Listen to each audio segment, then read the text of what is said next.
A gente ser brasileiro, né? E aqui quando a gente fala de sucesso Muito brasileiro, a legal gente isso, quer trazer isso para nós. Você acha que essas nossas características, isso te ajudaram, te atrapalharam?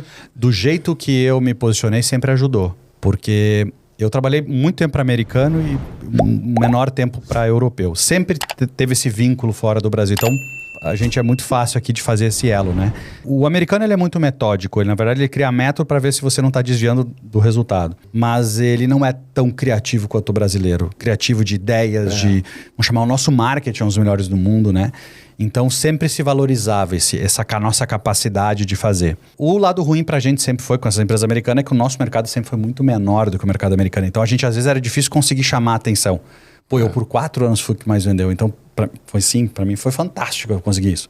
Já o europeu, não. O europeu, ele te dá um desafio, tu acordou, ele volta daqui a 30 dias com saco de dinheiro. Tipo, cadê o dinheiro?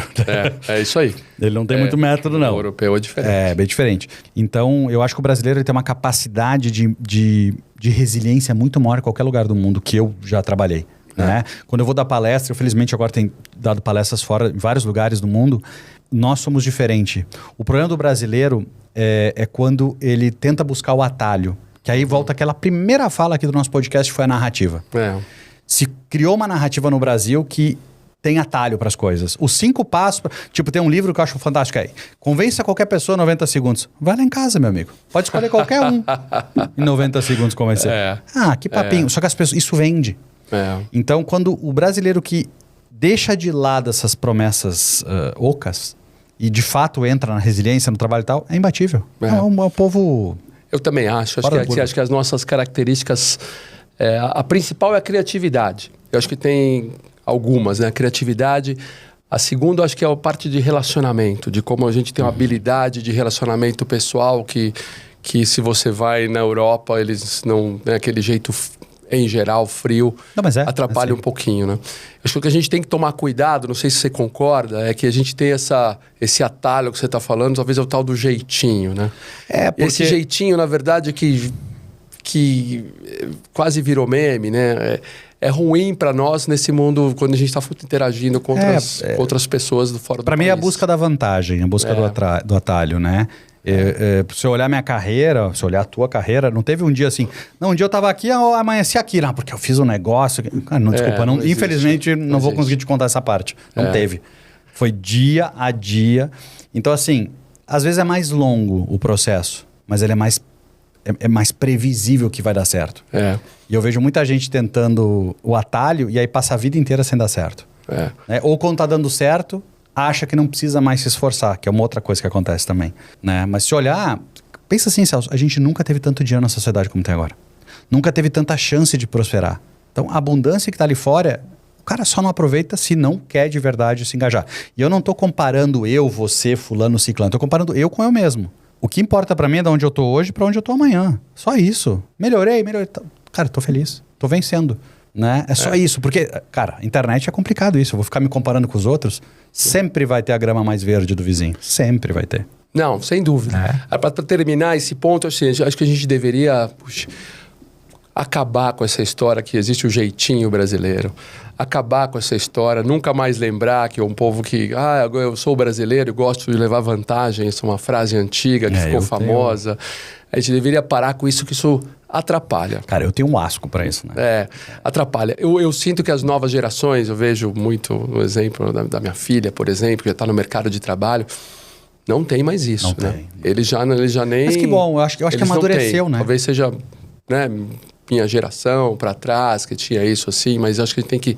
Acaba com essa história. O brasileiro é criativo, ele é bom de relacionamento, ele tem resiliência, ele sabe viver na adversidade, né, de situações difíceis que a gente passa. Porque eu gosto daquela imagem que a gente tem, que acho que o mercado financeiro traz muito isso. A gente sofreu tanto com inflação, né, com insegurança financeira, que o nosso sistema bancário financeiro é dos mais desenvolvidos do mundo. Né? Eu tava pensando aqui, enquanto estava falando, eu acho que o desafio que a gente tem hoje, na nossa frente, tem a ver com relação com o consumidor.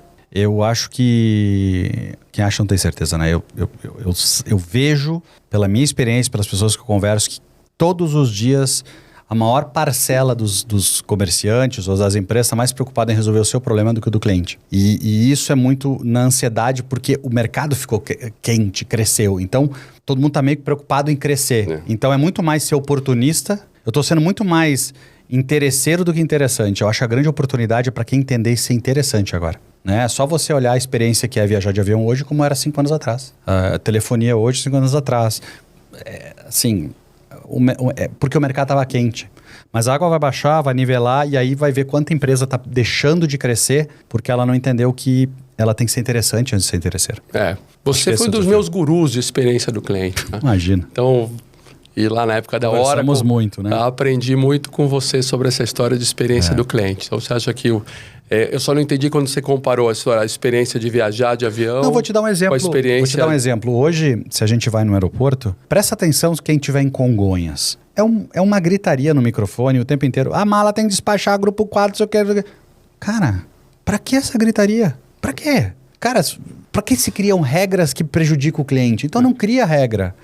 Entendeu? Por exemplo, eu sou o nível mais alto das companhias aéreas por voar sempre muito. E aí as empresas aéreas me dão o direito de escolher o assento sem pagar. Primeiro que antigamente a gente já tinha o assento, né? Agora não, o assento é meio que se tu não pagar antes, tu vai ficar no limbo.